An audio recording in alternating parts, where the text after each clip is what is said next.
दोनों तरफ मरेंगे अपने ही। अगर जीत भी गया तो जीत का प्रयोजन क्या? जीत के लिए जीत नहीं चाही जाती। जीत रस है अपनों और परायों के बीच, जो अहंकार भरेगा उसका साम्राज्य मिलेगा। क्या होगा अर्थ? कोई अर्थ न होगा। यह जो अर्जुन के मन में विषाद घिर गया, उसे ठीक से समझ लेना चाहिए। यह विषाद ममत्व का है। अर्जुन सोच पा रहा है, देख पा रहा है कि जो हिंसा करने जा रहा हूं उसमें वे ही लोग मर जाएंगे जिनके लिए हिंसा करने का कुछ अर्थ हो सकता है। अंधा नहीं है, और यह अंधा न होने ही उसकी कष्ट भी है, उसका सौभाग्य भी है। इसे समझ लेना उचित होगा। अर्जुन अंधा नहीं है, यह उसका कष्ट है। दुर्योधन कष्ट में नहीं है। दुर्योधन के लिए युद्ध एक रस है, अर्जुन के लिए युद्ध एक संकट और कष्ट हो गया। सौभाग्य भी यही है। यदि वह इस कष्ट को पार हो जाता है तो निर्विचार में पहुंच सकेगा। अगर वह इस कष्ट को पार हो पाता है तो परमात्मा में समर्पण को पहुंच सकेगा। अगर वह इस कष्ट को पार हो जाता है तो ममत्व को छोड़ने में पहुंच सकेगा। अगर इस कष्ट को पार नहीं हो पाता तो निश्चित ही यह युद्ध उसके लिए विकट संकट होगा,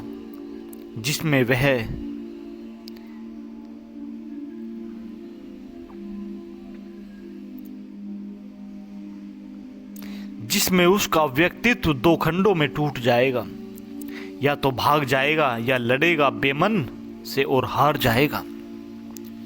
जो लड़ाई बेमन से लड़ी जाए वह हारी ही जानी वाली है, क्योंकि बेमन से लड़ने का मतलब है आधा मन भाग रहा है, आधा मन लड़ रहा है। और जो आदमी अपने भीतर ही विपरीत दिशाओं में गति करता हो उसकी पराजय निश्चित है। दुर्योधन जीतेगा, फिर पूरे मन से लड़ रहा है। कुएं में भी गिर रहा है तो पूरे मन से गिर रहा है। अंधकार में भी जा रहा है तो पूरे मन से जा रहा है। असल में अंधकार में दो ही व्यक्ति पूरे मन से जा सकते हैं। एक तो वह जो अंधा है, क्योंकि उसे अंधकार और प्रकाश से कोई अंतर नहीं पड़ता।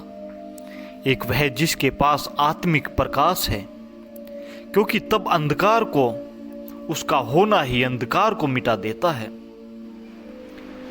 अर्जुन या तो दुर्योधन जैसा हो जाए, नीचे गिर जाए, विचार से विचारहीनता में गिर जाए तो युद्ध में चला जाएगा, और या कृष्ण जैसा हो जाए, विचार से निर्विचार में पहुंच जाए।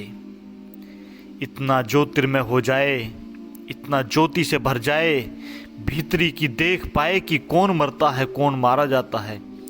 देख पाए कि यह जो सब हो रहा है स्वप्न से ज्यादा नहीं। या तो इतने बड़े सत्य को देख पाए तो युद्ध में जा सकता है, या इतने बड़े असत्य को देख पाए कि हम उनको ही मारकर आनंद को उपलब्ध हो जाएंगे जिनके लिए मारने की चेष्टा कर रहे हैं। या तो दुर्योधन के असत्य में उतर जाए तो अर्जुन निश्चिंत हो जाएगा, या कृष्ण के सत्य में पहुंच जाए तो अर्जुन निश्चिंत हो सकता है। दुनिया में शराब का इतना आकर्षण किसी और कारण से नहीं है। शराब हमें वापस पशु में पहुंचा देने की सुविधा बन जाती है। नशा करके हम वहीं हो जाते हैं जहां सभी पशु हैं। फिर हम पशु जैसे निश्चिंत हैं, क्योंकि पशु को कोई चिंता नहीं करता। कोई पशु पागल नहीं होता, सिर्फ सर्कस के पशु पागल होते हैं, क्योंकि सर्कस का पशु करीब करीब आदमी की हालत में आ जाता है। आदमी करीब करीब सर्कस के पशु की हालत में है। कोई पशु पागल नहीं होता, और किसी पशु के चिंता, अनिद्रा, इंसोमेनिया ऐसी बीमारी भी नहीं आती। कोई पशु आत्मघात नहीं करता, सुसाइड नहीं करता, क्योंकि आत्मघात के लिए बहुत चिंता इकट्ठी इकट्ठी हो जाना जरूरी है। कोई पशु बोर्डम अनुभव नहीं करता, वह कभी ऊबता नहीं। एक भैंस है, वह रोज वही घास चर रही है, चरती रहेगी, वह कभी नहीं ऊबती। ऊबने का कोई सवाल ही नहीं। ऊबने के लिए विचार चाहिए, बोर्डम के लिए, ऊब के लिए विचार चाहिए। इसीलिए मनुष्यों में जितना ज्यादा विचारशील है उतना उबेगा। मनुष्यों में जो जितना ज्यादा विचारशील है उतना चिंता से भर जाएगा। मनुष्यों में जो जितना ज्यादा विचारशील है वह पागल हो सकता है। मनुष्यों में जो जितना ज्यादा विचारशील है वह विक्षिप्त हो सकता है। लेकिन यह एक ही पहलू है। दूसरा पहलू यह है कि जो विक्षिप्त होने की स्थिति को पार कर जाए वह विमुक्त भी हो सकता है, और जो चिंता को पार कर जाए वह निश्चिंतता के सजग आनंद को उपलब्ध हो सकता है, और जो तनाव को पार कर जाए वह विश्रांति के उस अनुभव को पा सकता है जो सिर्फ परमात्मा में विश्राम से उपलब्ध होती है। अर्जुन मनुष्य का प्रतीक है, दुर्योधन पशु का प्रतीक, कृष्ण परमात्मा के प्रतीक हैं। वहां 3 प्रतीक हैं उस युद्ध स्थल पर। अर्जुन डामाडोल है, वह दुर्योधन और कृष्ण के बीच डामाडोल है। उसे निश्चिंतता मिल सकती है। He can be at ease. अगर वह दुर्योधन हो जाए, अगर वह कृष्ण हो जाए, अर्जुन रहते कोई सुविधा नहीं, अर्जुन रहते तनाव है, अर्जुन रहते मुश्किल है। उसकी मुश्किल यही है कि दुर्योधन हो नहीं सकता, कृष्ण होना समझ में नहीं आता, और जो है वह टिक नहीं सकता,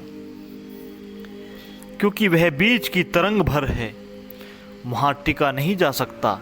कोई भी सेतु मकान बनाने के लिए नहीं होता। अकबर ने फतेहपुर सीकरी बनाई तो वहां एक पुल पर, एक ब्रिज पर उसने वाक्य लिखवाया, सेतु पार करने को है, सेतु निवास के लिए नहीं है। ठीक ही है, जो भी आदमी सेतु पर निवास बनाएगा वह मुश्किल में पड़ेगा। कहीं भी लौट जाए, पशु हो जाए कि परमात्मा हो जाए, आदमी नियति नहीं है। आदमी होना संकट है, क्राइसिस है। आदमी अंत नहीं है। आदमी अगर ठीक से हम समझें तो न तो पशु है न परमात्मा, न तो वह पशु हो पाता है क्योंकि पशु को पार कर चुका है, और न वह परमात्मा हो पाता है क्योंकि परमात्मा को पहुंचना है। मनुष्य सिर्फ परमात्मा और पशु के बीच डोलता हुआ अस्तित्व है। हम 24 घंटे में कई बार दोनों कोणों पर पहुंच जाते हैं। क्रोध में वही आदमी पशु के निकट आ जाता है, शांति में वही आदमी परमात्मा के निकट पहुंच जाता है। हम दिन में 24 घंटे में बहुत बार नरक और बहुत बार स्वर्ग की यात्रा कर लेते हैं। बहुत बार क्षण में स्वर्ग में होते हैं, क्षण में नरक में उतर जाते हैं। नरक में पछताते हैं, फिर स्वर्ग की चेष्टा शुरू हो जाती है। स्वर्ग में पैर जमा नहीं पाते, फिर नरक में पहुंचना शुरू हो जाता है। और तनाव का एक नियम है कि तनाव सदा विपरीत में आकर्षण पैदा कर देता है। जैसे घड़ी का पेंडुलम होता है, वह बाई तरफ जाता है। जब बाई तरफ जाता है तब हमें लगता है कि बाई तरफ जा रहा है, लेकिन जो घड़ी के विज्ञान को समझते हैं वे यह भी जानते हैं कि वह बाई तरफ जाते समय दाईं तरफ जाने की शक्ति इकट्ठी कर रहा है, मोमेंटम इकट्ठा कर रहा है। वह जितनी दूर बाईं तरफ जाएगा उतनी ही दूर दाईं तरफ जाने की ताकत इकट्ठी कर रहा है। असल में वह बाईं तरफ इसलिए जा रहा है कि दाईं तरफ जा सके, और दाईं तरफ जाते वक्त इसलिए जा रहा है कि बाईं तरफ जा सके। मनुष्य बेहोश हो जाए तो पशु हो सकता है, लेकिन बेहोश ज़्यादा देर नहीं रहा जा सकता। बेहोशी के सुख भी होश में ही अनुभव हो पाते हैं। बेहोशी में बेहोशी का सुख भी अनुभव नहीं होता। शराब का भी मज़ा जब शराब पिए होता है आदमी तब पता नहीं चलता। पता तो तभी चलता है जब शराब का नशा उतर जाता है। नींद में जब आप होते हैं तब नींद का कोई मज़ा नहीं पता चलता। वह सुबह जागकर पता चलता है कि आदमी आनंदपूर्ण निंद्रा थी।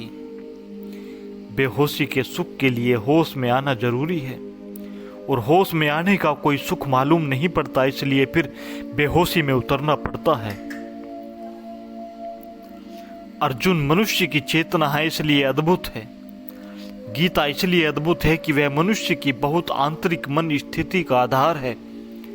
मनुष्य की आंतरिक मन स्थिति अर्जुन के साथ साथ कृष्ण का जो संघर्ष है पूरे समय, वह जो अर्जुन के साथ कृष्ण का संवाद है या विवाद है, वह जो अर्जुन को खींच खींच कर परमात्मा की तरफ लाने की चेष्टा है और अर्जुन वापस स्थिरगात होकर बैठ जाता है, वह फिर पशु में गिरना चाहता है। यह जो संघर्ष वह अर्जुन के लिए, दुर्योधन के लिए नहीं। दुर्योधन निश्चिंत है, अर्जुन भी वैसा हो तो निश्चिंत हो सकता है, वैसा नहीं। हम में भी जो दुर्योधन की तरह हैं वे निश्चिंत हैं। वे मकान बना रहे हैं, वे दिल्ली में राजधानियों के सिंहासन पर चढ़ रहे हैं, वे धन कमा रहे हैं। हम में भी जो अर्जुन की तरह है वे बेचैन है, परेशान हैं। वे बेचैन हैं इसलिए कि जहां हैं वह जगह घर बनाने योग्य मालूम नहीं पड़ती। जहां से आए हैं वहां से आगे बढ़ गए हैं, पीछे लौटना संभव नहीं। जहां पहुंचे हैं उसका कोई पता नहीं कि वह कहां है मार्ग, वह मंदिर कहां है, उसका कोई पता नहीं। धार्मिक आदमी स्वभावतः संकटग्रस्त होता है, क्राइसिस में होता है। अधार्मिक आदमी क्राइसिस में नहीं होता, इसलिए मंदिरों में बैठा आदमी ज्यादा चिंतित दिखाई पड़ेगा बजाय कारागृहों में बैठे आदमी के। कारागृह में बैठा आदमी इतना चिंतित मालूम नहीं पड़ता, निश्चिंत है, एक किनारे पर है, वह सेतु पर नहीं है। एक अर्थों में वह सौभाग्यशाली मालूम पड़ सकता है। ईर्ष्या योग्य कितना निश्चिंत है, लेकिन उसका सौभाग्य बड़े गहरे अभिशाप को छिपाए है। वह इसी तट पर रह जाएगा, उसमें अभी मनुष्य की किरण भी पैदा नहीं हुई। मनुष्य के साथ ही उपद्रव शुरू होता है, मनुष्य के साथ ही संताप शुरू होता है, क्योंकि मनुष्य के साथ ही परमात्मा होने की संभावना, पोटेंशियलिटी के द्वार खुलते हैं। वह अर्जुन पशु होना नहीं चाहता, स्थिति पशु होने की है, परमात्मा होने का उसे पता नहीं। बहुत गहरी अनजान में आकांक्षा परमात्मा होने की है, इसलिए वह पूछ रहा है, इसलिए प्रश्न उठा रहा है, इसलिए जिज्ञासा जगा रहा है। उसके जीवन में भी प्रश्न है, जिसके जीवन में भी जिज्ञासा है उसके जीवन में भी असंतोष है, उसके जीवन में धर्म आ सकता है। जिसके जीवन में नहीं है चिंता, नहीं है प्रश्न, नहीं है संदेह, नहीं है जिज्ञासा, नहीं है असंतोष, उसके जीवन में धर्म आने की